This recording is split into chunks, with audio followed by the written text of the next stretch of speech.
Hello everyone. आज हम discuss करने वाले हैं अलीगढ़ मुस्लिम यूनिवर्सिटीज़ के जो है क्लास 9th के एंट्रेंस टेस्ट के बारे में बात करने वाले हैं। इसमें हम जो है डिटेल में बात करने वाले हैं एएमयू के क्लास 9th की आप एंट्रेंस टेस्ट की प्रिपरेशन कैसे कर सकते हैं, सिलेबस क्या है, कौन कौन से टॉपिक्स आपको पढ़ने हैं, बुक कौन सी परचेज़ करनी है, ये हम इस वीडियो में डिस्कस करने वाले हैं। और सिलेबस की प्रिपरेशंस करने के लिए आपको किस तरीके से आपको स्टेप फॉलो करने हैं ताकि आपका एंट्रेंस टेस्ट निकल सके। चलिए एक एक करके बात करते हैं। यहाँ पे क्लास ऑफ स्टडी क्लास 9, सबसे पहले यहाँ पे आप जो है सीट्स देख सकते हैं।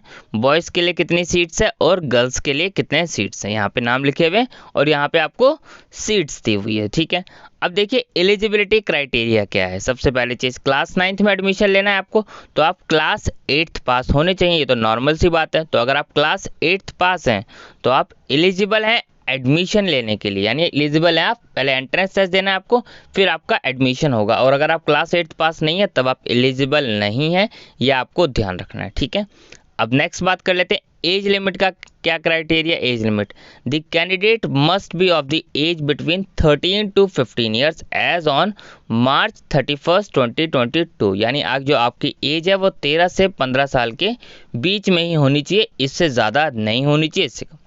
ठीक है, नेक्स्ट देखिए, इसका मतलब क्या है, जो डेट ऑफ बर्थ है आपकी वो इसके बीच में लाई करनी है। यानी आपका जन्म जो है April 1, 2017 और 31 March 2009, इन दोनों के बीच की डेट में हुआ होना चाहिए, या फिर ये सेम डेट, यानी 1 अप्रैल 2007 को भी आपका बर्थ है तो भी आप एलिजिबल हैं, या 31 मार्च 2009 को भी आपका बर्थ है तो भी आप एलिजिबल हैं। ठीक है, और इसके बीच में है तो भी आप एलिजिबल हैं। ठीक है, ये आपको ध्यान रखना है। सिलेक्शन प्रोसेस अगर हम बात करें किस तरीके से होता है, तो आपको एडमिशन टेस्ट देना होता है, जैसे कि हम बात कर ही चुके हैं।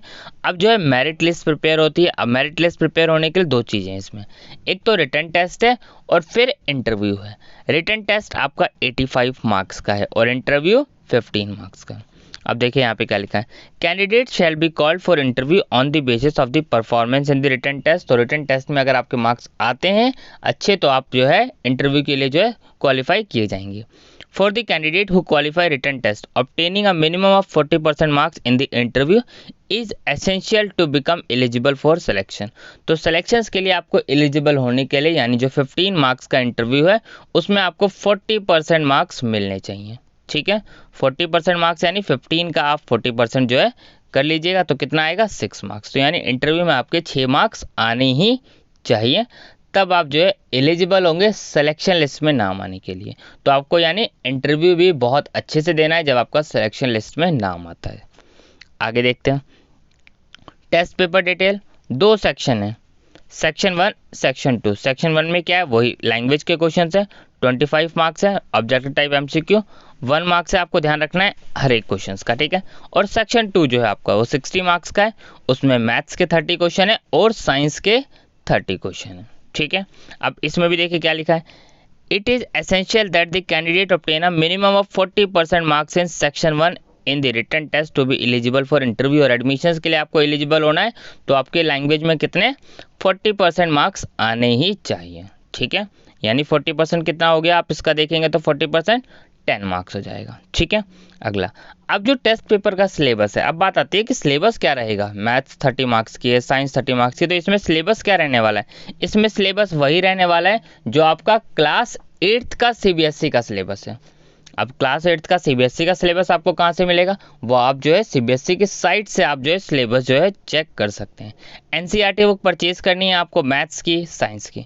मैथ्स के जो है टॉपिक्स आपको सारे जो है चैनल्स पे करा दिए जाएंगे ताकि आप लोगों को कोई दिक्कत ना हो। जितने भी इंपॉर्टेंट क्वेश्चंस हो सकते हैं जो है वो क्वेश्चंस कराने की कोशिश की जाएगी। फर्स्ट में से वीडियो अपलोड करी जाएगी ताकि आप लोगों की प्रिपरेशन हो सके, क्योंकि जितने भी एंट्रेंस टेस्ट हैं क्लास 9th के क्लास 8th के सिलेबस के बेसिस पे ही होते हैं।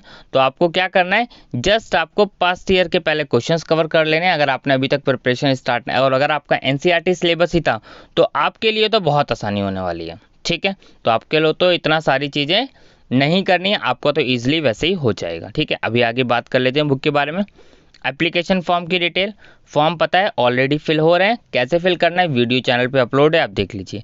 लास्ट डेट कब है, 12 मई तक के आप फॉर्म फिल कर सकते हैं। आपको लेट फीस नहीं पे करनी। अगर आप 12 मई के बाद यानी 13 मई को फॉर्म फिल करेंगे तो आपको लेट फीस भी पे करनी है, लेकिन लास्ट कब तक फिल कर सकते हैं, 19 मई तक के। फिर आपको लेट फीस 300 रुपीज़ जो है पे करनी पड़ेगी। फॉर्म ध्यान से फिल कीजिएगा, कोई भी गलती मत कीजिएगा, ठीक है। एंट्रेंस टेस्ट कब है आपका, एंट्रेंस टेस्ट है 26 जून को। कितने घंटे का है, 2 घंटे का है, यानी 10 बजे से स्टार्ट होगा, तो यानी 10 to 12, ठीक है। ये तो आपको पता चल गया। अब बुक देखिए, बुक देखिए एंट्रेंस के लिए अगर हम बात करें एएमयू की हो या फिर जामिया की हो, दो ही बुक आती है। एक तो जो है कॉन्सेप्टम की आती है और एक आती है शफीकुर रहमान की, शफीक गाइड। तो इसमें से आप कोई भी एक बुक परचेज कर लीजिएगा, ठीक है। शफीक गाइड आप परचेज कर सकते हैं, बुक अच्छी है, इसमें कोई डाउट नहीं है, ठीक है। तो आपको जस्ट ये बुक परचेज क्यों करनी है, सिर्फ आपको प्रैक्टिस के लिए। और एक प्रीवियस ईयर क्वेश्चन बैंक वो ज़रूर परचेज कर लीजिएगा। Previous year question bank purchase करना इसलिए ज़रूरी है क्योंकि उसमें से आपको सबसे ज़्यादा क्वेश्चन, अगर आप देखेंगे पहले आपको पैटर्न एनालाइज हो जाएगा कि क्वेश्चंस कहाँ से पूछे जा रहे हैं, तो प्रीवियस ईयर क्वेश्चन ज़रूर कीजिएगा। बाकी इंपॉर्टेंट क्वेश्चन जितने भी हैं, चाहे मैथ से रिलेटेड हो चाहे साइंस से रिलेटेड हो, वो आपको वीडियो बना के इन्फॉर्म किया जाएगा। पर पहला काम आपका ये ज़रूर होना चाहिए, प्रीवियस ईयर क्वेश्चन ज़रूर करके जाएँ, क्योंकि प्रीवियस ईयर क्वेश्चंस कर लेंगे तो आपको पता चल जाएगा कि एग्जाम में किस टाइप के क्वेश्चंस आ रहे हैं, क्वेश्चंस का लेवल क्या है, आप इजीली एंट्रेंस टेस्ट क्रैक कर पाएंगे। बेस्ट रहेगा आप एनसीईआरटी ही फॉलो कीजिएगा। अब बहुत बच्चे क्या करते हैं, सिर्फ और सिर्फ जो है गाइड ले लेते हैं, जैसे कोई से भी एक कॉन्सेप्टम, शफीक गाइड कोई भी ले ली, आप सिर्फ उसको करके चले जाते हैं। नहीं, ये गलती मत कीजिएगा। देखिए आपको मैथ्स पढ़नी है, एनसीईआरटी आप कीजिए, क्या प्रॉब्लम है, कोई दिक्कत नहीं है। साइंस की एनसीईआरटी कीजिए, मैथ्स में ठीक है, मैथ्स में बहुत ज़्यादा टॉपिक्स हो जाएंगे, आप एकदम सारे टॉपिक्स कैसे कर पाएंगे। तो मैथ्स में जो जो इंपॉर्टेंट है वो तो आपको कराई जाएंगी चैप्टर वाइज, पर फिर भी आप मैथ्स के कुछ कुछ टॉपिक्स कर लीजिए जो कि रिपीट हो रहे हैं। साइंस को तो एटलीस्ट आप पूरा पढ़ लीजिए, क्योंकि जितना आप करके जाएंगे उतना आपके लिए फ़ायदा है। अगर आप टॉपिक को सोचेंगे स्किप कर दें तो ये आपके लिए नुकसान हो सकता है। तो आप कम से कम, क्योंकि एंट्रेंस में आप अच्छा स्कोर करेंगे तभी आपके लिए फ़ायदा होगा। अगर आप एंट्रेंस में मार्क्स कम स्कोर करेंगे, फिर इंटरव्यू भी है आपका, मान लिया आप इंटरव्यू लिस्ट में नाम आ गया और इंटरव्यू में आपके कम मार्क्स स्कोर हुए, तब आप दिक्कत हो सकती है।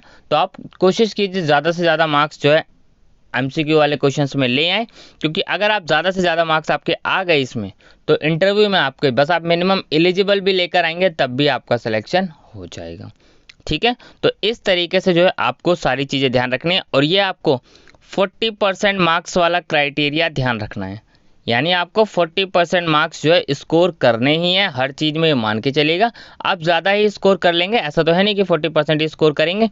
मैथ्स में आप क्या कीजिए, मैथ्स में आप जैसे जो आसान आसान से चैप्टर है, जैसे डेटा हैंडलिंग हो गया, वो आप आराम से कर लीजिए, हो जाएगा। रैशनल नंबर से फिक्स है क्वेश्चन, जो है बहुत सारे बेसिक आते हैं, ठीक है, कि 2 नंबर दे रखे हैं आपको, या तो उसका प्रोडक्ट दे दिया जाएगा या फिर आपको जो है सम दे दिया जाएगा और एक नंबर बता दिया जाएगा और आपको दूसरा नंबर निकालना होगा। इस तरीके का क्वेश्चन, प्लस माइनस का, एक्सपोनेंट एंड पावर का क्वेश्चन जो है बहुत ज़्यादा आ जाता है, जो है फैक्टराइजेशन का। तो कुछ टॉपिक्स ऐसे हैं जो आप आसानी से कर पाएंगे। तो मैथमेटिक्स में तो उस तरीके से कीजिए, और साइंस की तो मैं तो कहूँगा पूरी एनसीईआरटी बुक रट जाइए, अच्छे से सारा कवर कर जाइए।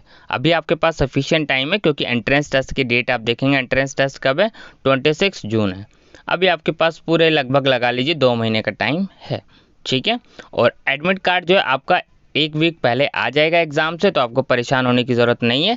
एडमिट कार्ड भी जैसे ही आएगा आपको वीडियो बना के इन्फॉर्म कर दिया जाएगा, ठीक है। Thank you.